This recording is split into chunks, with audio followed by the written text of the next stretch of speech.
Hello दोस्तों, this is Arif Iqbal और आज हम प्रोजेक्ट मैनेजमेंट की 5वीं वीडियो लेकर आपके सामने आए। इस वीडियो में हम प्रोजेक्ट लाइफ साइकिल के जो 5 डिफरेंट फेजेस होते हैं हम उसको डिफाइन करने वाले हैं। तो project management involve 5 process groups. सबसे पहला कौन सा प्रोसेस ग्रुप है? इनिशिएशन। दूसरा है प्लानिंग। तीसरा एग्जीक्यूशन। चौथा मॉनिटरिंग एंड कंट्रोल। पाँचवा क्या है? क्लोजिंग। अच्छा, मॉनिटरिंग एंड कंट्रोल हमारी साथ साथ उस चौथे प्रोसेस में होती रहती है। इनिशिएशन, ये पहला फेज़ होता है किसी भी प्रोजेक्ट का। जब प्रोजेक्ट इनिशिएट किया जाता है उसमें हमें ये बताया जाता है कि what is the business need, problem और फिर अपॉर्चुनिटी क्या है उसकी। अच्छा, इसको पढ़ते हैं। In this phase the project objective और नीड इज़ आइडेंटिफाइड। ठीक है, प्रोजेक्ट का ऑब्जेक्टिव क्या है, what is the objective of a project. ठीक है, और उसमें नीड उसकी आइडेंटिफाई की जाती है। ठीक है, फिर हम उसमें फिजिबिलिटी को डिटरमाइन करते हैं और मेजर डिलीवरेबल्स जो है निकालते हैं।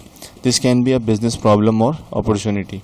A feasibility study is conducted to investigate whether each option addresses the project objective and a final recommended solution is determined. Issue of feasibility. Can we do the project? क्या हम ये project कर सकते हैं? And justification. Should we do the project? ठीक है, ये दोनों चीज़ें हो सकती हैं। अच्छा, इस इनिशिएशन फेज़ में सबसे पहले आप ये देख लो प्रोजेक्ट मैनेजमेंट के स्टेप्स के लिहाज से कि हम सबसे पहले क्या करते हैं, आइडेंटिफाई करते हैं। क्या आइडेंटिफाई करते हैं हम? प्रॉब्लम्स को। ठीक है, कि हमारे प्रोजेक्ट में आगे जाके कितने कितने मसले आ सकते हैं और उन प्रॉब्लम्स का हमारे पास क्या सोल्यूशन होना चाहिए। ठीक है, फिर हम उसके बाद आइडेंटिफिकेशन ऑफ स्कोप, ये दूसरी चीज़ होती है। फिर identifying the deliverable bye defining the service और प्रोडक्ट टू प्रोवाइड। हम क्या आइडेंटिफाई करेंगे इसके बाद? डिलीवरेबल्स। ठीक है, मेजर डिलीवरेबल्स को हम क्या करेंगे? आइडेंटिफाई करेंगे और बताएंगे कि हम सर्विस या प्रोडक्ट क्या प्रोवाइड करने वाले हैं आपको फाइनल। ठीक है, और फिर हम प्रोजेक्ट स्टेक होल्डर्स को भी हम इसमें क्या करते हैं? आइडेंटिफाई करते हैं और फिर क्या बनाते हैं? इसका बिजनेस केस बनाते हैं। अच्छा, इसमें हमारे पास जो डॉक्यूमेंट्स हम प्रोवाइड करते हैं वो क्या होती है? एक्टिविटीज़ होती हैं, डिलीवरेबल्स होती हैं और हमारे पास टाइम टेबल होता है।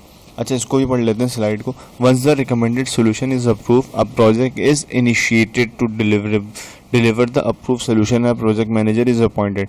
अच्छा, आपने जब रिकमेंडेड सोल्यूशन जब आपका अप्रूव हो गया तो प्रोजेक्ट क्या होगा? इनिशिएट हो जाएगा, जो कि क्या करेगा अब डिलीवर करने के लिए। ठीक है, कोई ना कोई अप्रूव सोल्यूशन जो आप उसका बना रहे हो। And a project manager is appointed, और उसके बाद क्या अपॉइंट होता है? प्रोजेक्ट मैनेजर उस प्रोजेक्ट के लिए अपॉइंट होता है। The major deliverables and the participating work groups are identify. जो मेजर डिलीवरेबल्स आप उसको जो प्रोडक्ट करके दे रहे हो, जो आप उसको गोल्स अचीव करके दे रहे हो, जो आप फाइनल रिजल्ट उसको दे रहे हो। ठीक है, और जो भी उसमें पार्टिसिपेट करने वाले हमारे team members, team leaders and the project team begins to take shape. ठीक है, प्रोजेक्ट टीम बनाई जाती है पहले ही फेज में। Approval is then sought by the project manager to move on to the detail planning phase. ठीक है, उसके बाद कहाँ चले जाते हैं हम? प्लानिंग फेज पे चले जाते हैं। प्लानिंग फेज में क्या होता है? Planning phase, in the planning phase the project solution is further developed in as much detail.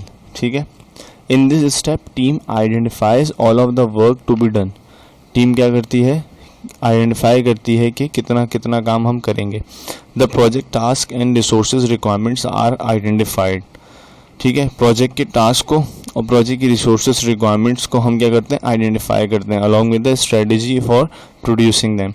This is also refer to as scope management. अच्छा, स्कोप मैनेजमेंट की एक और वीडियो मैंने आगे जाके इसी सीरीज़ में बनानी है, तो बने रहिए। A project plan is created outlining the activities, tasks, dependencies and time frames. ठीक है, प्रोजेक्ट प्लान में ये सारी आउटलाइन हम जो है सेट करते हैं। क्या करते हैं? एक्टिविटीज़ करते हैं, टास्क करते हैं, डिपेंडेंसीज करते हैं और टाइम फ्रेम करते हैं। ठीक है, इसको हम गैंट चार्ट के थ्रू भी बना लेते हैं। The project manager coordinates the preparation of a project budget by providing cost estimate for the labour, equipment and material cost.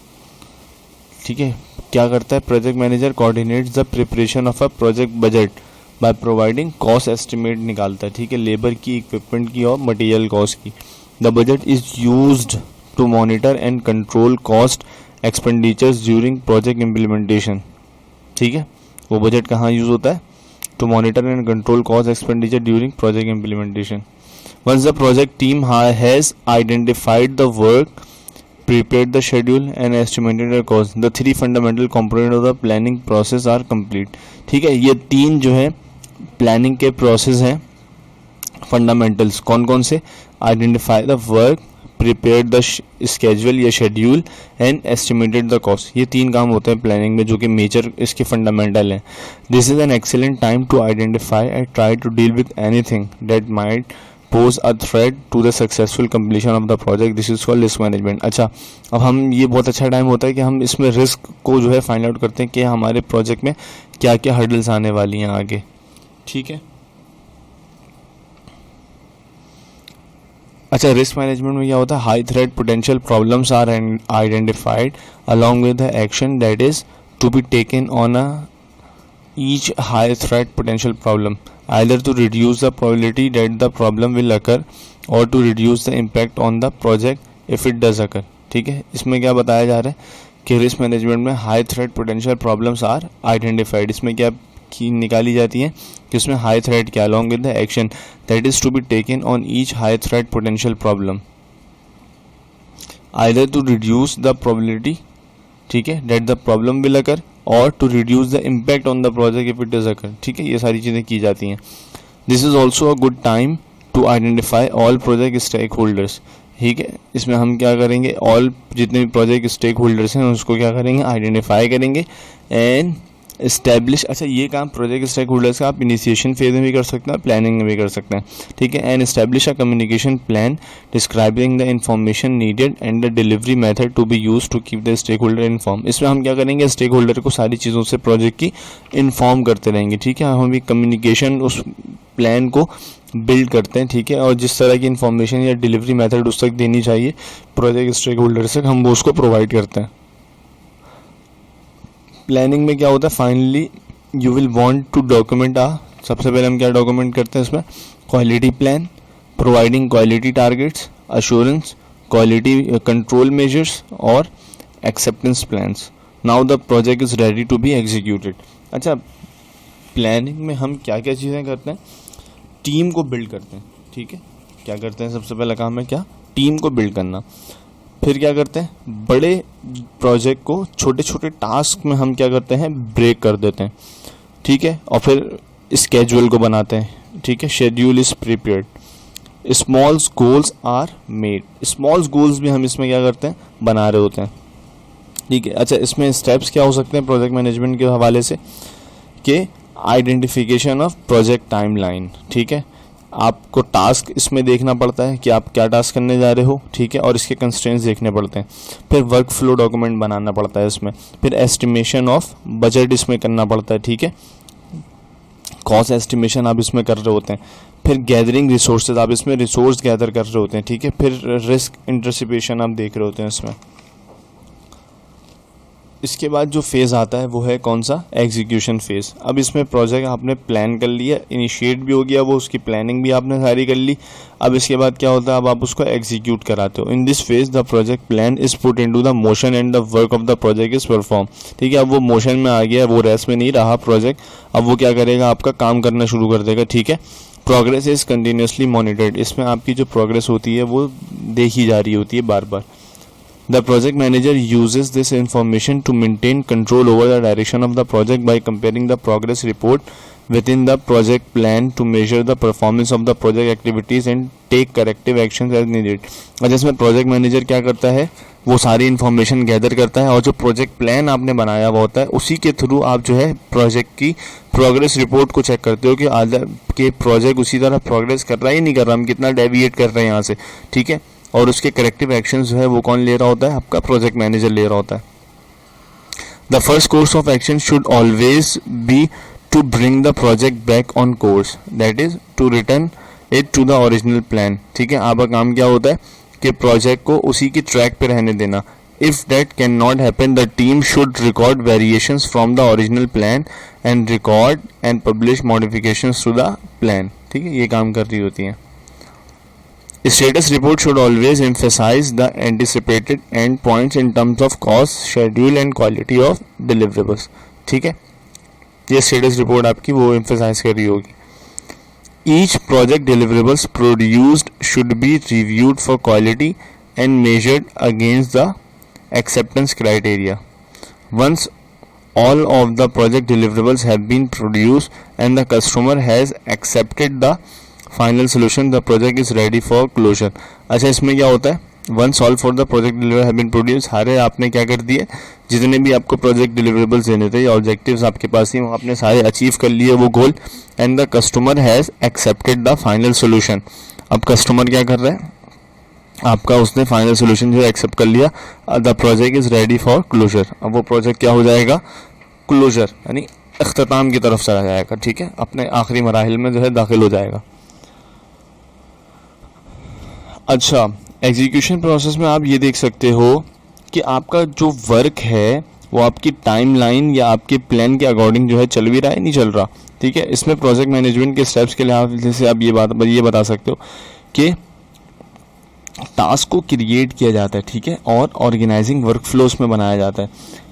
Task को टीम मेंबर्स के साथ एक्सप्लेन करना भी ज़रूरी है, ठीक है, क्योंकि एग्जीक्यूट उन्होंने ही करवाने हैं वो आपके छोटे छोटे टास्क, ठीक है। कम्युनिकेट करना है किसके साथ, टीम मेंबर्स के साथ। इसमें आपको स्टेक होल्डर्स को अपडेट करना पड़ता है, जो आप सारी प्लानिंग में चीज़ें करके आते हो कि आपको किस तरह उसको इन्फॉर्म करना है स्टेक होल्डर्स को और किस तरह कम्युनिकेशन करनी है। यहाँ पर आपको वो सारी चीज़ें उसको प्रोवाइड भी करनी होती हैं। मॉनिटरिंग क्वालिटी ऑफ वर्क, आप यहाँ इसमें क्वालिटी ऑफ वर्क को भी मॉनिटर करते हो, ठीक है, और इसमें बजट को भी मैनेज कर रहे होते हो। अच्छा, मॉनिटरिंग एंड कंट्रोल आप ये साथ साथ एग्जीक्यूशन के ही साथ साथ आप ये काम करते हैं, ठीक है, ये वाला जो स्टेप है। Monitoring and control are sometimes combined with execution because they often occur at the same time, ठीक है, ये सारी चीज़ें एक साथ ही हो रही होती हैं। As team execute their project plan they must constantly monitor their own progress, ठीक है। जब वो प्रोजेक्ट पहले प्लान को एग्जीक्यूट करवा रहे होते हैं तो वो अपने प्रोग्रेस को खुद ही मॉनिटर कर रहे होते हैं। To guarantee delivery of what was promise teams must monitor task to prevent scope creep, ठीक है, ये सारी चीज़ें देख रही होती हैं कौन, वही टीम देख रही होती है जो आपने लगाई हुई होती है। कैलकुलेट की परफॉर्मेंस इंडिकेटर्स, ठीक है, KPI and track variations from allotted cost and time. This constant vigilance helps keep the project moving ahead smoothly.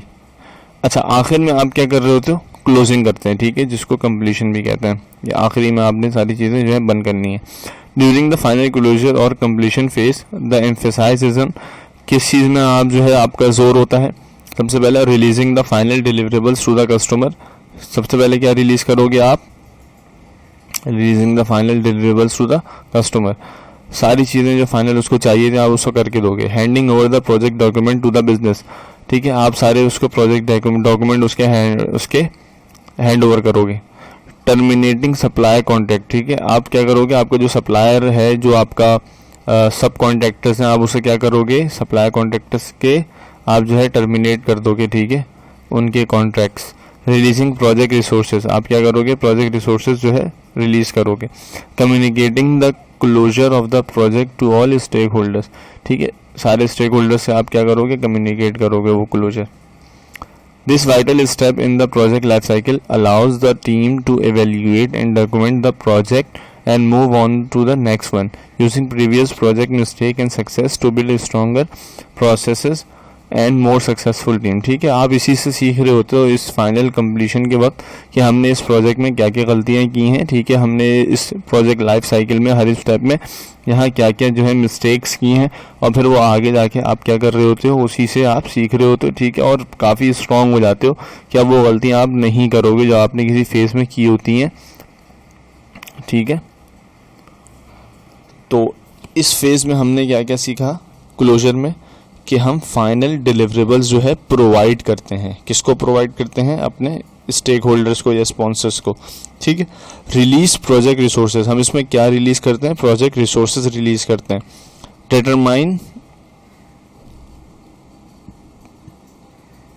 क्या हम इसमें करते हैं, जो प्रोजेक्ट मैनेजर हमारा क्या इवेल्युएट करता है कि हमने इसमें क्या प्रोजेक्ट में क्या किया और हम इस प्रोजेक्ट में क्या नहीं कर सके, ठीक है।